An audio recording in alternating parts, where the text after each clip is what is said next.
Mr. Grassley. Mr. Grassley, no. Mr. Toomey. Mr. Toomey, aye. Blumenthal. Mr. Blumenthal, aye.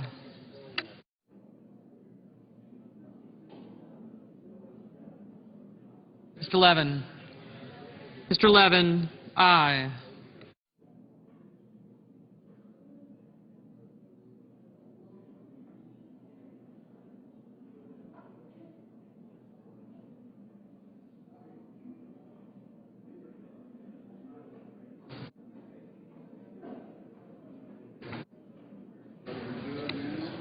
Mr. Bozeman.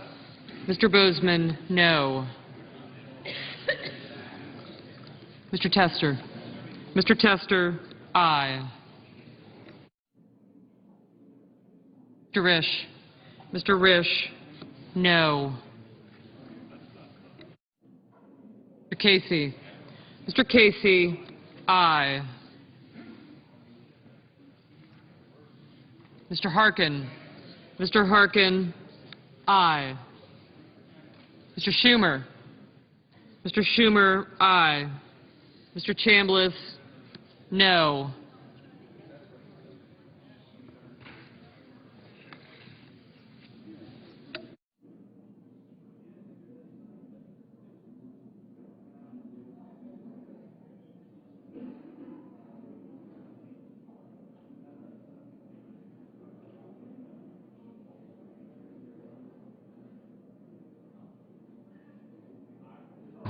Mr. Johnson of South Dakota, aye.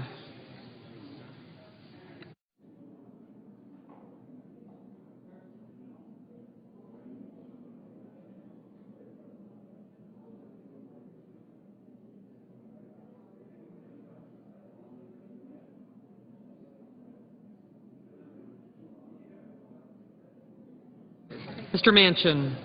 Mr. Manchin, aye.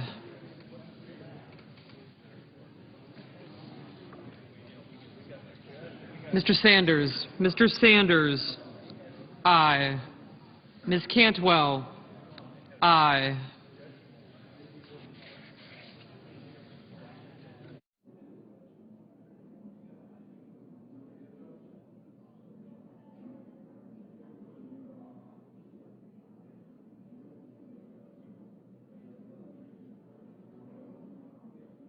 No. Mr. Moran. Mr. Moran, no. Mr. Menendez. Mr. Menendez, aye. Mr. Coons. Mr. Coons, aye. Mr. Wyden. Mr. Wyden, aye.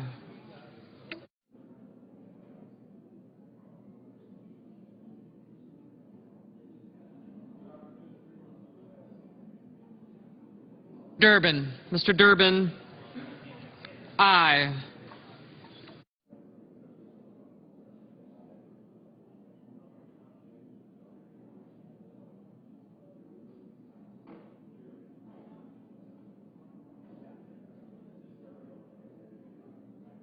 Ms. Snow.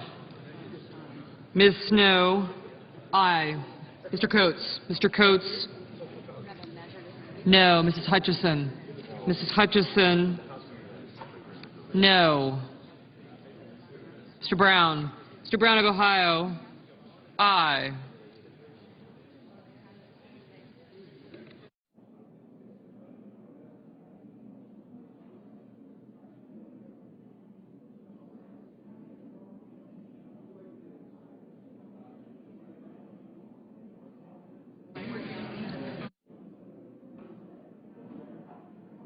Mr. Cole.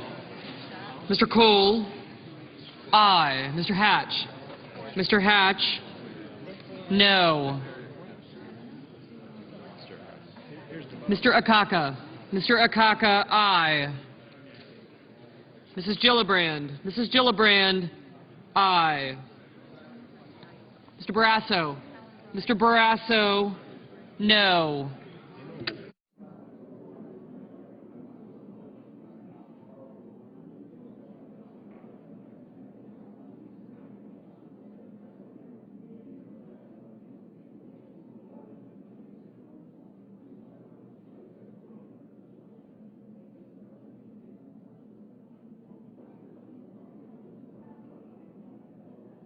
Mr. Inhofe.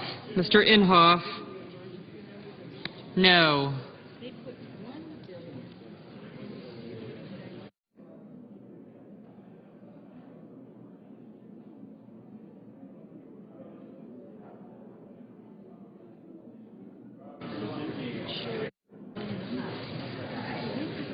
Mr. Bennett. Mr. Bennett, aye.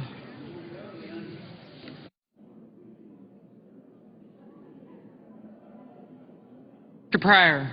Mr. Pryor, aye. Ms. Collins. Ms. Collins, aye.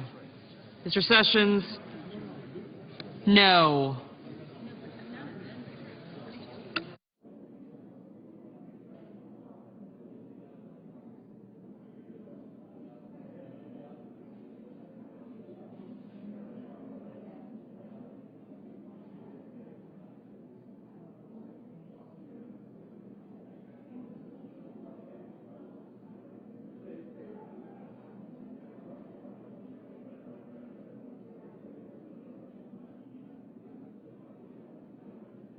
Mr. Cardin.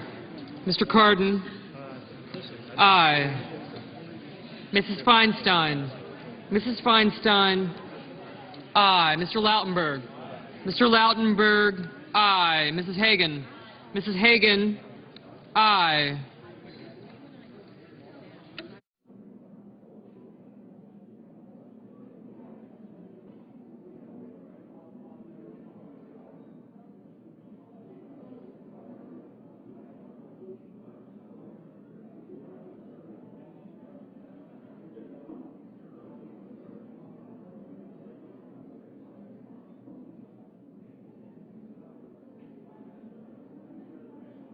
Mr. Alexander. Mr. Alexander, no. Mr. Corker. Mr. Corker, no.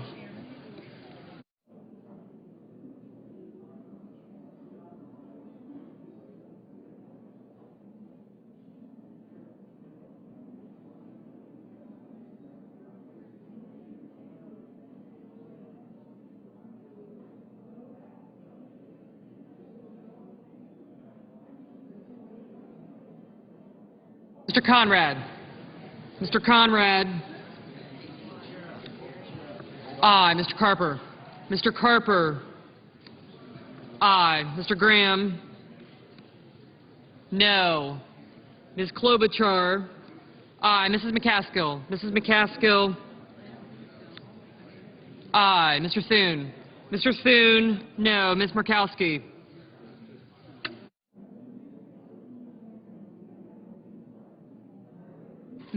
Mr. Begich. Mr. Begich, aye. Ms. Mikulski. Ms. Mikulski, aye. Mr. Shelby. Mr. Shelby, no.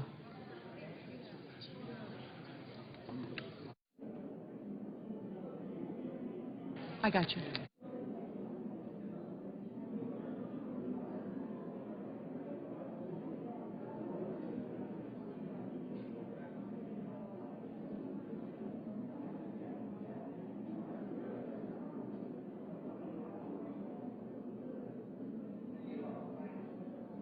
Mr. Udall of Colorado, aye.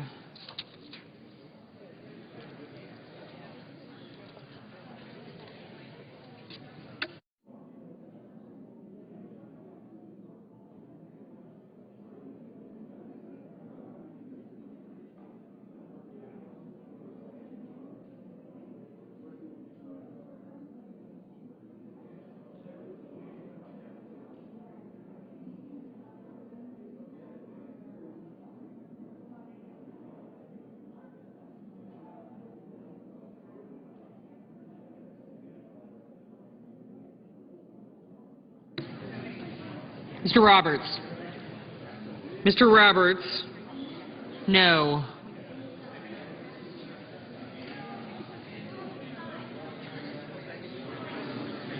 Mr. Whitehouse. Mr. Whitehouse, aye. Mrs. Boxer. Mrs. Boxer, aye.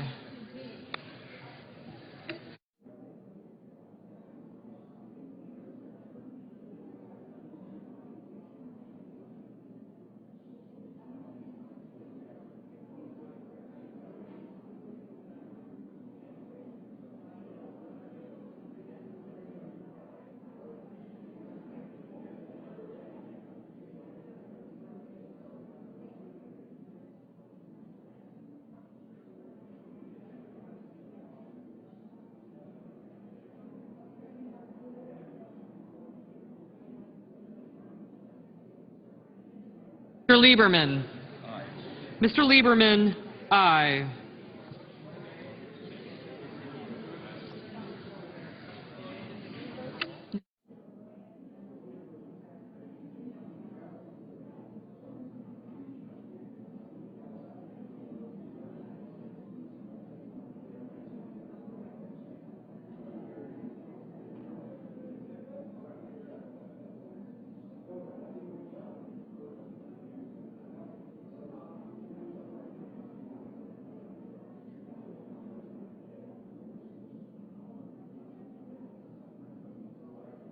Ms. Stabenow.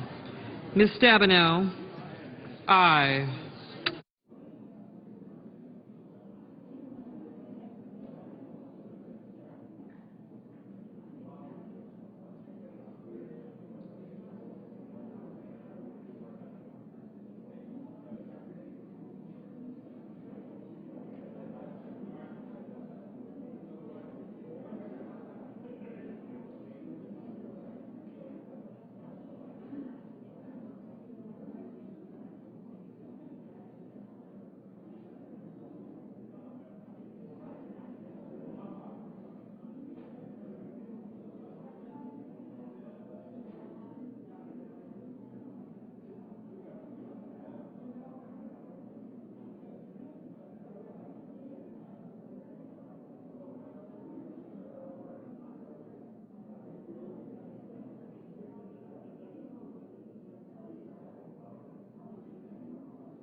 Mr. McCain, no.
Is there any senator in the chamber wishing to vote or wishing to change their vote?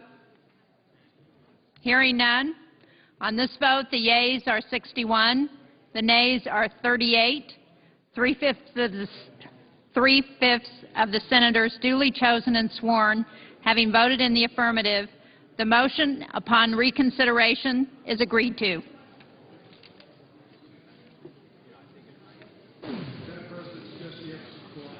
Clerk will call the roll. Mr. Akaka.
Louisiana. Madam President, I'd like to ask unanimous consent to dispense with a quorum call. Without objection. The Senate will come to order. Madam President, I understand that Senator Conrad is on the schedule to speak in just a few minutes, but with his permission, I just wanted to say thank you to the members that voted favorably to move forward with the discussion about how to fund disaster relief and to provide this emergency funding. The leader has laid down a very responsible $6.9 billion emergency bill for victims and survivors of the many disasters that our country is struggling with. These numbers were not pulled from the air. These numbers came through the appropriate appropriation committees. I think it is a solid amount to deal with the emergencies right before us for the next months and perhaps through the coming year. These numbers will be fine-tuned as we move forward, but it was a very powerful yes vote for thousands, tens of thousands of people that are waiting for us to say yes, to move forward, filling the accounts that are now virtually empty, and giving a positive signal to governors, both Republicans and Democrats, mayors, Republicans and Democrats, county commissioners, Republicans and Democrats, that help is on the way and that the federal government is not going and will not turn its back on them at this time of need. So I thank the members. We had a strong vote, 61 votes. We needed 60. We got 61, but it was a strong vote. And I'm glad we were joined by several members from the other side. And I thank those that said yes to move this disaster relief forward. And I yield the floor. Madam President. Senator from North Dakota. Madam President, could we have order? Senate will be in order. The Senator from North Dakota. I thank the Chair. Madam President, I come to thank my colleagues as well for this strong vote to move forward on disaster relief. In almost every corner of America, we have had unprecedented natural disasters this year, and my state has not been exempt. I represent North Dakota, and we have had flooding unprecedented since records have been kept on the Souris River that goes through Minot, North Dakota, on the Missouri River that goes between Bismarck and Mandan, North Dakota, the place where I come from.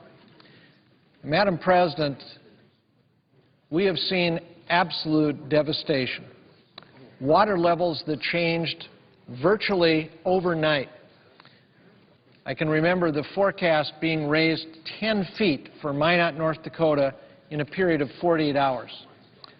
A higher water level than we have seen in over 100 years of recorded history. The same is true in the Missouri Valley Basin, with runoff the highest it has ever been. Madam President, this has led to incredible flooding. This is a picture from Minot, North Dakota, where 11,000 people had to evacuate, 4,000 homes flooded. These are middle-class neighborhoods, and virtually no one had flood insurance. There are only 340 or 350 flood insurance contracts in this entire community of over 40,000 people. Madam President, because they had a Corps certified levee protecting them, supposed to be good for a 100-year flood. They had new dams that had been constructed in Canada and dams that had been enhanced in North Dakota. We hadn't had a flood, a major flood, in 40 years.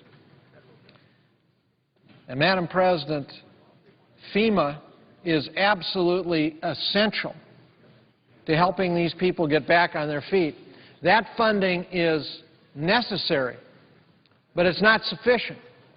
Anybody that thinks you're going to get well on just FEMA funding does not understand the FEMA program. FEMA was designed to work in conjunction with insurance, homeowners insurance, flood insurance. But if you have a flood, your homeowner's insurance doesn't cover it. And I can tell you, in a community that didn't have flood insurance, or almost no one did, If all you've got is FEMA, it's important, it's essential, but it's not enough. Nobody knows that better than the senator from Louisiana, Senator Landrieu. I want to say this. I don't think in my entire time here I've ever seen anybody fight more doggedly, more persistently, or more effectively for their home state and their home community than Mary Landrieu did when they were hit with Katrina. Mary Landrieu is a hero because she would not take no for an answer. I saw it time after time after time in the caucus, on the floor of the Senate, in committees, and you know what? She delivered something that those people desperately needed. Good for her, and good for the people to have sent somebody here who would fight for them in their time of need. Madam President, I'm here representing a state that has its time of need because we had thousands of people desperately affected, not as many as in the state of Louisiana, much bigger population there, but in my state, when 11,000 people are evacuated in one town, that's a big deal. 11,000 people forced out of their homes, and they weren't just forced out overnight. They weren't just forced out over a weekend. They just weren't forced out over a couple of weeks. They have been out of their homes for months, and they're not getting back in their homes until sometime next year. Now, that's reality. You talk about a tough reality. And what they qualify for with FEMA, and thank God for it, because without it they'd have nothing, is about $30,000. That's it. That's it. And these are people who've lost homes that were worth $150,000, $160,000, and they had a mortgage on them.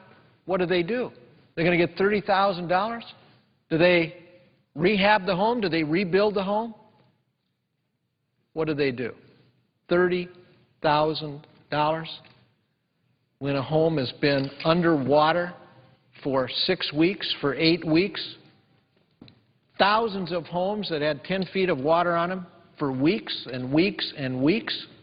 When the water recedes as it has done now, you're left with a pile of muck. I've been there. I've seen it. I've smelled it. And it's not a happy circumstance. Madam President, these people deserve some additional help. You know what we did in Louisiana? We passed emergency supplemental appropriations for CDBG.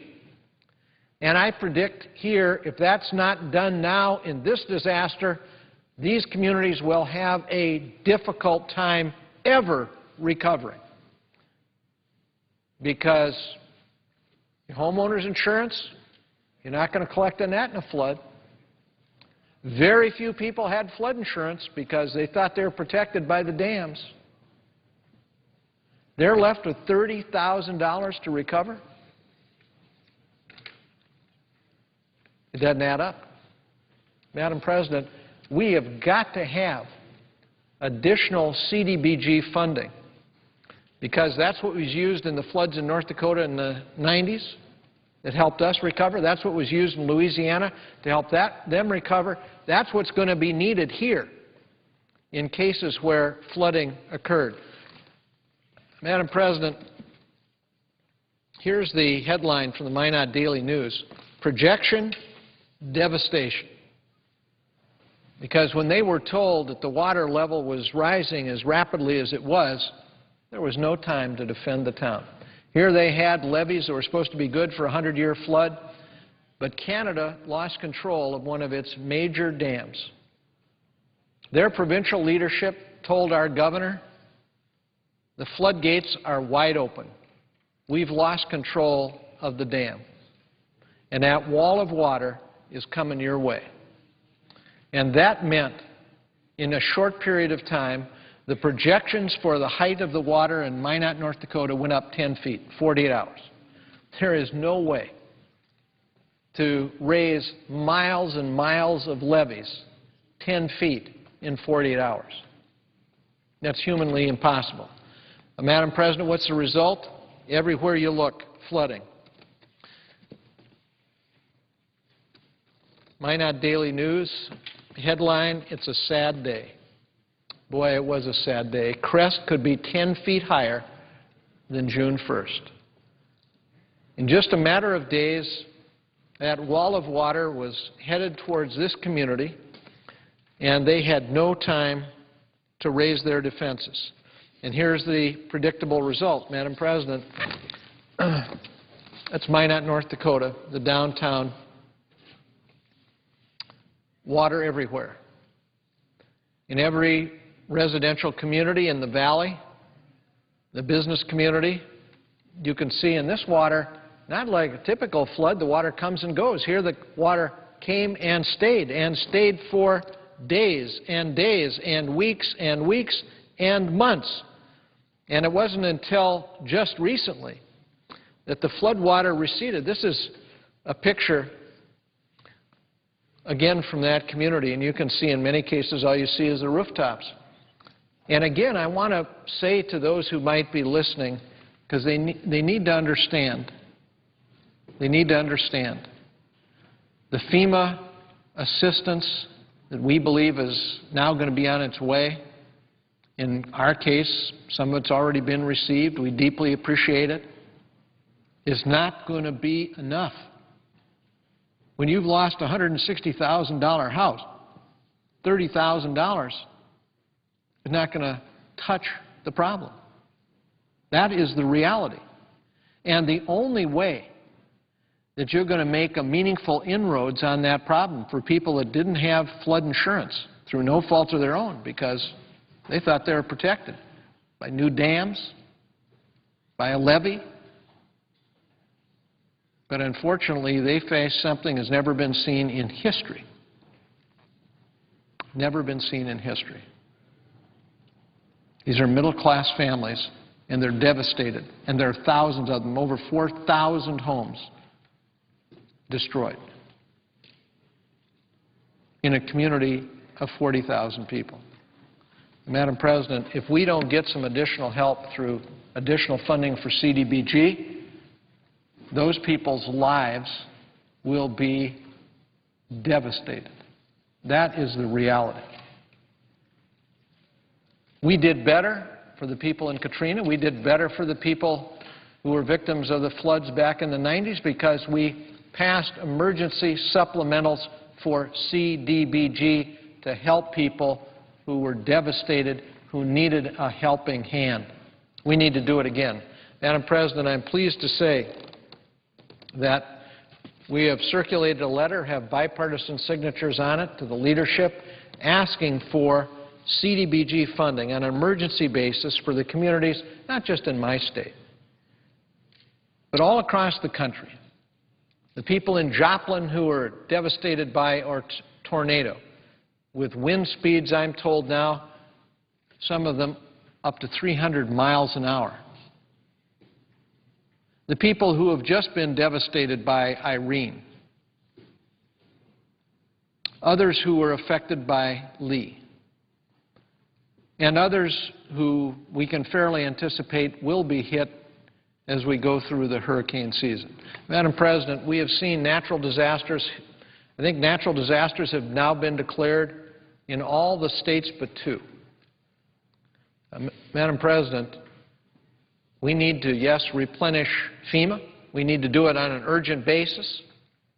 But we also need to add to CDBG funding so that people are not left devastated with no chance to rebuild their lives. I end with the headline, swamped, because that's what happened in Minot, North Dakota. That's what happened in other cities in my state as well. Bismarck, Mandan, my hometown area. Many other communities, and of course we've got the ongoing situation in Devil's Lake, North Dakota, where the lake has gone up 30 feet in the last 17 years, is now 3 times the size of the District of Columbia, and is within 3 feet of going over, in what will be a major calamity for all of eastern North Dakota if it is not prevented. Madam President, I implore my colleagues, yes, let us replenish on an emergency basis the FEMA funds. That is essential. But let's not stop there.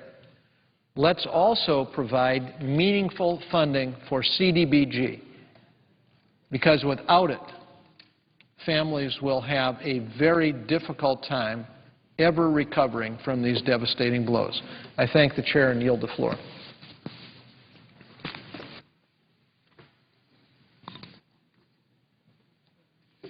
The absence of a quorum. The clerk will call the roll. Mr. Akaka.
Senator from Wyoming.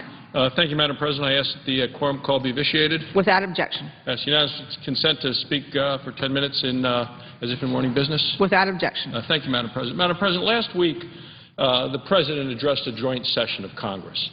And he said he wanted to eliminate regulations. He said regulations, he said, that put, quote, an unnecessary burden on businesses at a time when they can least afford it. And that's the end of the President's quote. You know, we've heard this same message from the White House time and time again.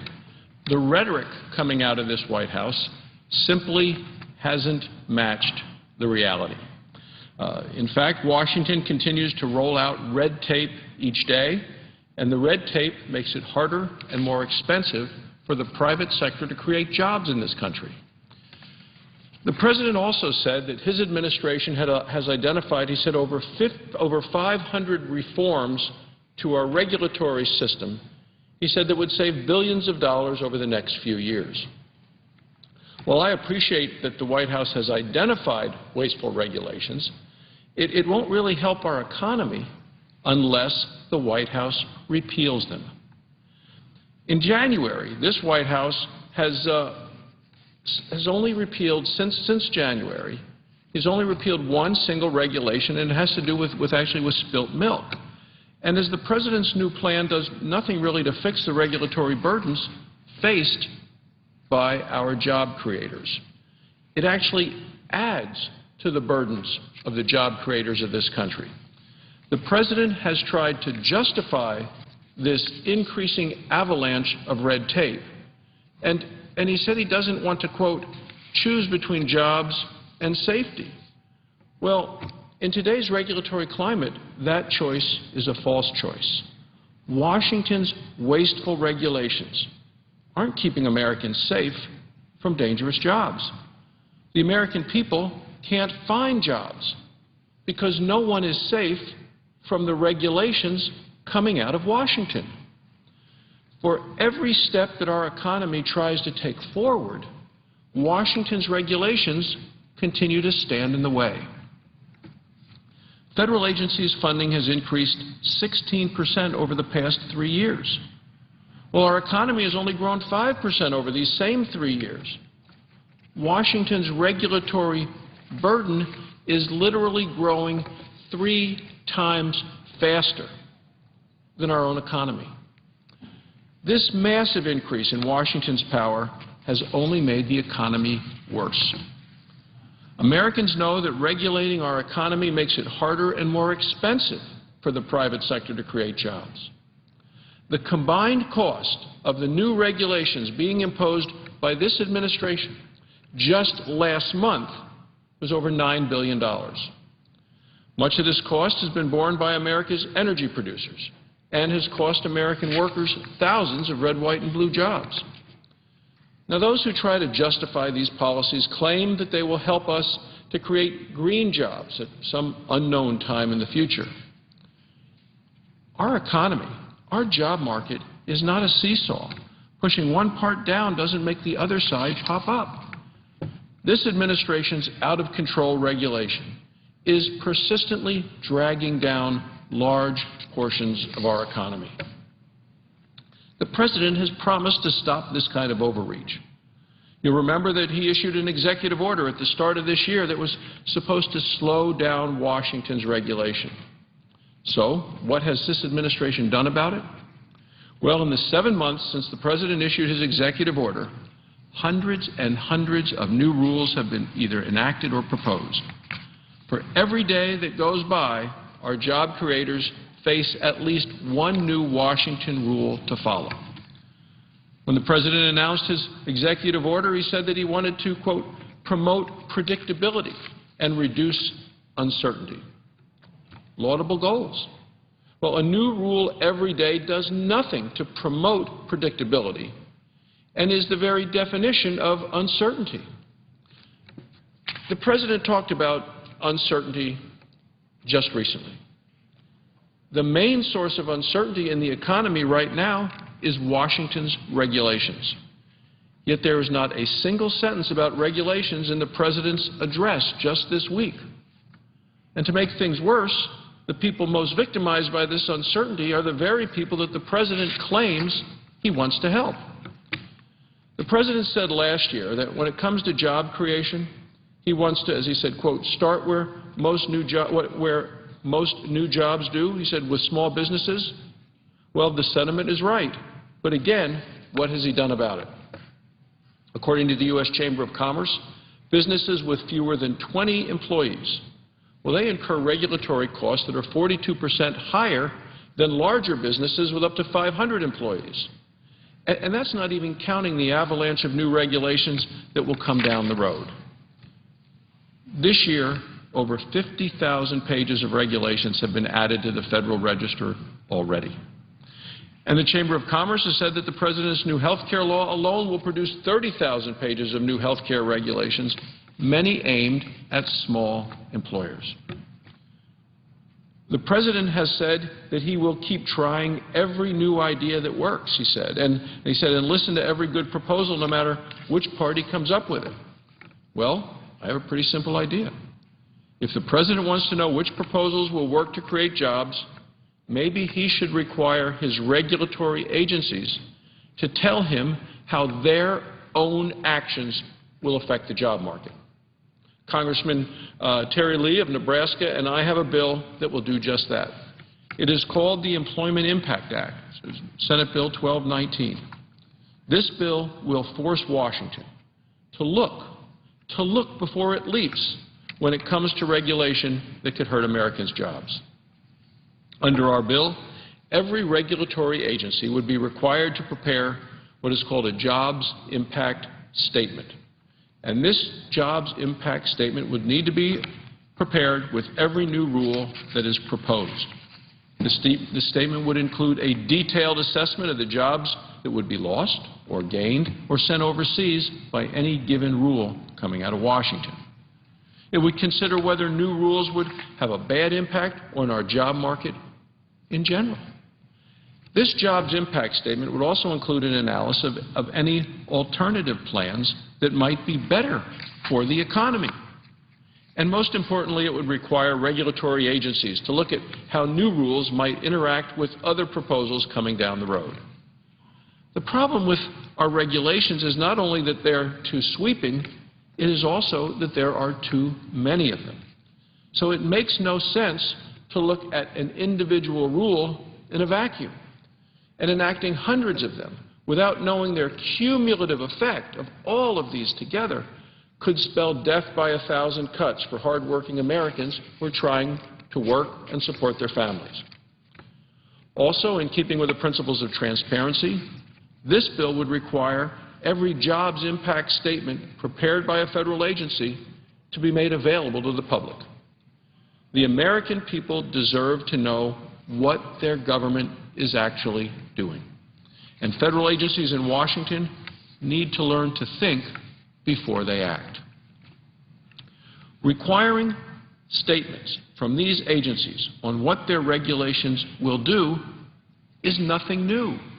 For 40 years, the federal government has always required its bureaucrats to ask the question of whether their actions will impact America's environment. Have to file environmental impact statements. What I'm asking for here is a jobs impact statement. Past generations of legislators rightly recognize the importance of America's land and air and water, but it's important that we recognize the importance of America's working families as well. America's greatest resource, our natural resource, is the American people. And we are talking about people who want to work, are willing to work, are looking for work, and yet cannot find a job. The Employment Impact Act will force Washington bureaucrats to realize Americans are much more interested in growing our nation's economy than they are in growing our government. So I'm going to continue to fight, Madam President, to see that the Employment Impact Act is passed and signed into law to help get Americans working again. Thank you, Madam President. I yield the floor. Since of a quorum. The clerk will call the roll. Mr. Akaka.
The quorum call be dispensed with. Without objection.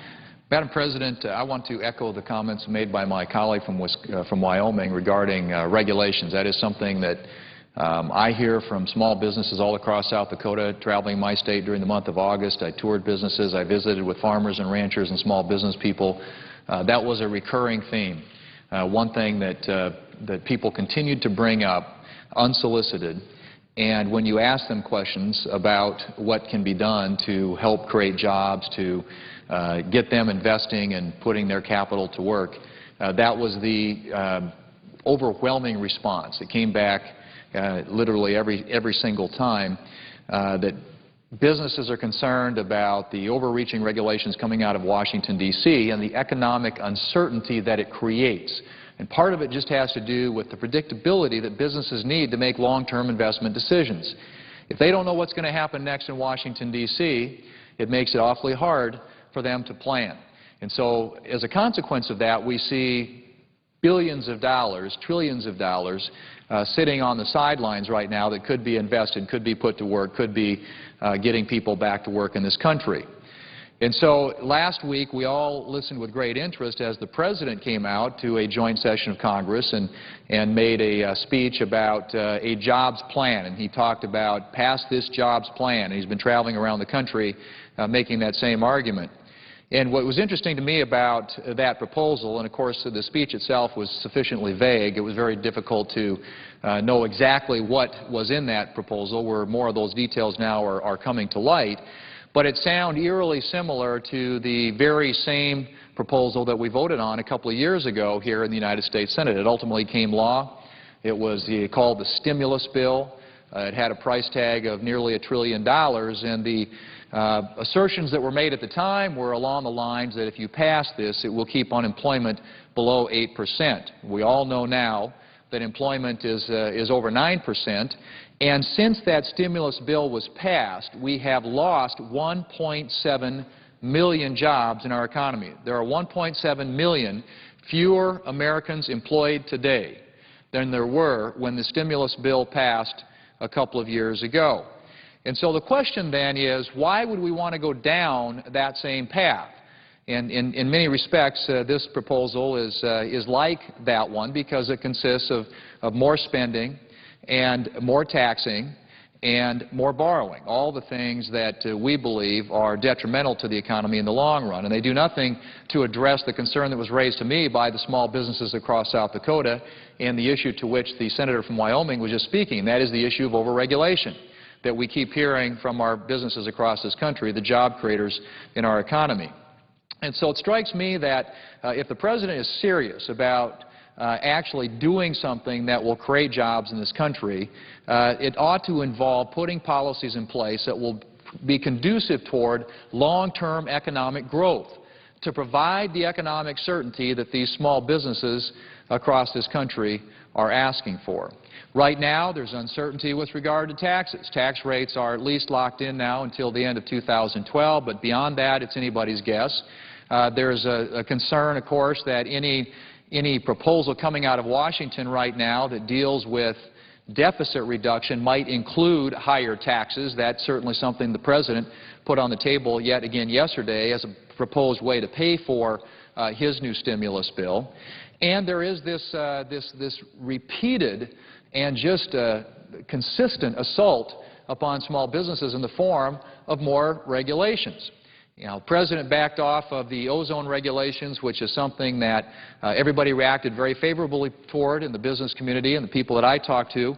But there are so many other regulations that are out there, the CO2 emissions regulation, proposed dust regulations, changing the classification for coal ash. There are all kinds of regulations coming particularly out of the EPA, but not exclusively the EPA, coming out of agencies of this government that are creating greater uncertainty and making it more difficult and more costly for small businesses in this country to create jobs. So why not focus on that issue? Why not focus on getting the free trade agreements, three free trade agreements that were essentially negotiated during the previous administration have been languishing now because they haven't been submitted to Congress for ratification.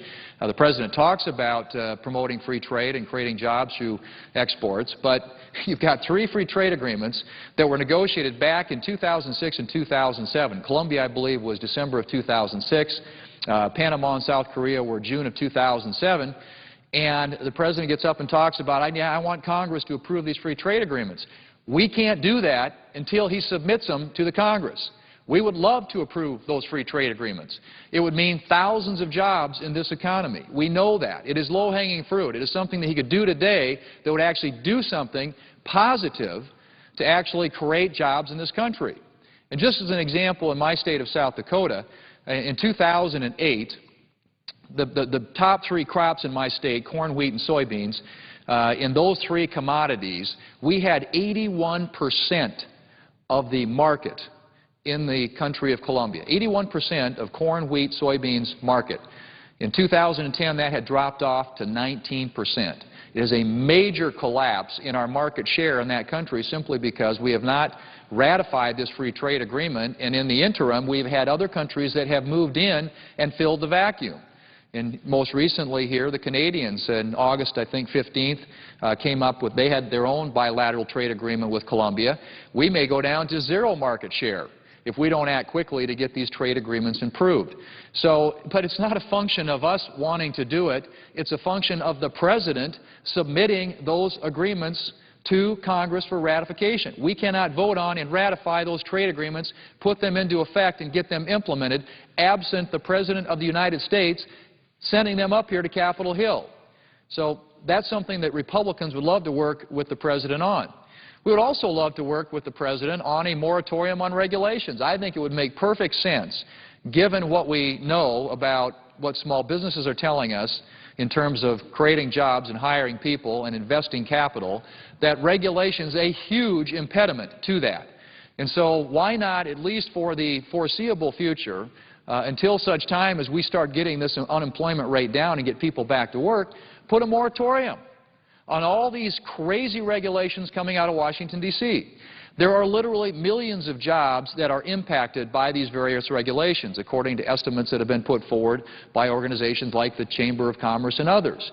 There are millions of jobs, Madam President, in this country impacted by the issue of regulation. I would think it would make perfect sense for this President to say to us, as part of his jobs package, his jobs plan, we want to work with you to put a moratorium on regulations for a 2-year period till the end of his term in office, whatever that period is, but at least some amount of time so that businesses in this country know with some certainty that if they invest their dollars, they're not going to be slapped with some new regulation coming out of Washington, D.C. There was a story just this morning about 500 jobs lost in the state of Texas over a new EPA regulation.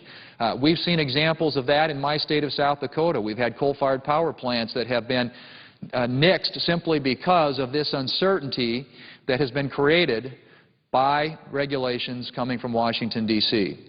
And so that's something that Republicans here on Capitol Hill, if the President wants to be proactive in terms of job creation and actually having a forward-looking proposal and plan for job creation in this country, he would certainly get cooperation from lots of folks up here on our side of the aisle when it comes to the issue of regulations.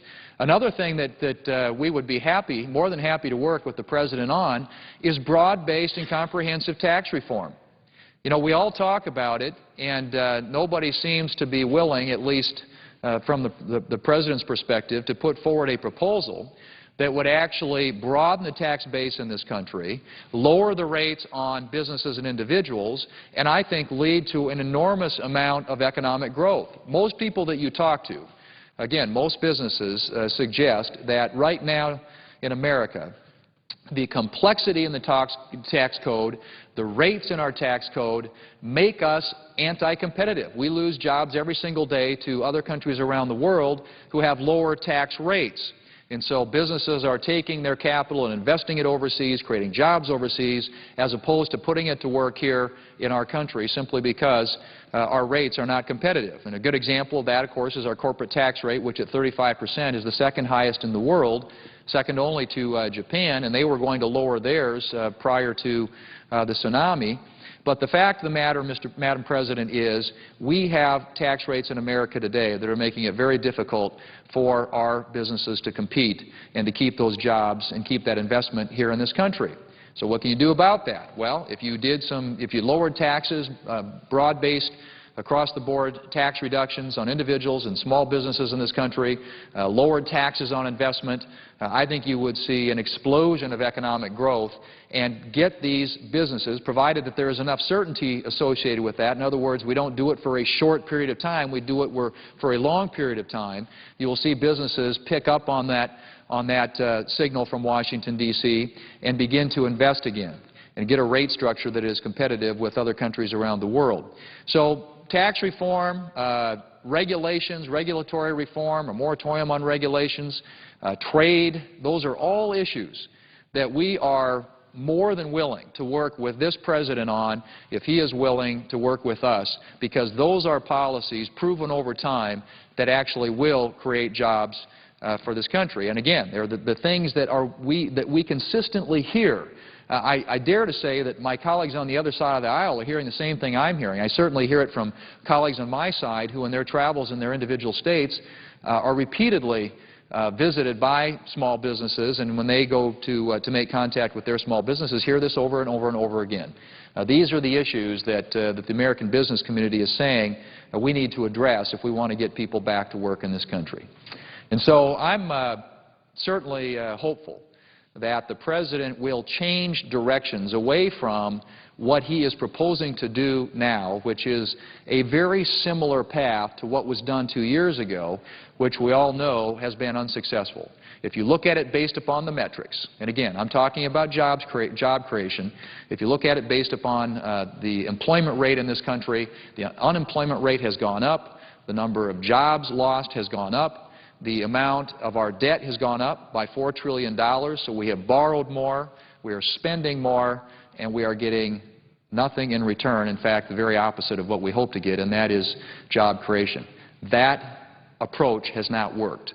Let's don't double down on that and go back and try the same failed policies again. Let's change direction. Let's go a different direction for this country, and I would hope the President would do that. Now, the other thing I think that's particularly troubling about his proposal, not to mention some of the things that he put out in his speech last week that give me a good amount of heartburn in terms of the direction he's headed, is how he proposes to pay for that, because it was indicated yesterday that 90% of the cost of this stimulus bill would be paid for by allowing or preventing people to take deductions, the two top income tax rates in this country, and the people who are in those income tax brackets, to be able to claim deductions on their tax returns.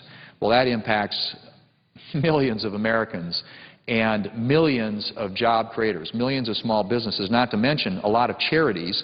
Many of the people who contribute to charities today don't do it simply because of the tax consequence, but I do believe they do. The amount that they contribute to a charity is affected by the tax code, and certainly reducing the amount that they can deduct is going to make it more difficult for many of our charitable organizations around this country who rely upon the generosity of people, and in many cases high-income people in this country. That being said, raising taxes, in my view, is not the way to pay for a new stimulus, a stimulus 2.0, an approach that has been tried and failed, and something that we should be not moving toward but moving away from and moving in a different direction. And so, Madam President, again, we have no greater priority in America today than getting this economy growing, creating jobs, getting people back to work. That helps bring in more revenue into the federal government. It helps deal with our issue of the deficit and the debt. There are really two issues we can deal with that. We can reduce spending and we can grow the economy. We've got to do both. And certainly those are not unrelated. When we reduce spending, I think that's essential to growing the economy, but we also have to put policies in place that will grow the economy and create jobs. Raising taxes is not the way to do that.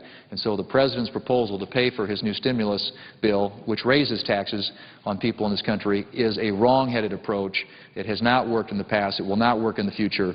We need to try a different direction. But Republicans are willing, ready, and able to work with this President on passing trade agreements that have been languishing around here literally for 4 to 5 years, on reducing the overreaching regulations which are creating economic uncertainty for our small businesses across this country, and on tax reform that would lower rates and broaden the tax base in this country, and I think bring in an incredible explosion of economic growth and jobs. Those are the types of things that we ought to be looking at, long-term policies that will affect in a positive way the environment, the atmosphere in this country for our job creators, not doing another Washington-directed spending program that has already demonstrated that it doesn't work. Mr. President, I yield the floor. Suggest the absence of a quorum. The clerk will call the roll.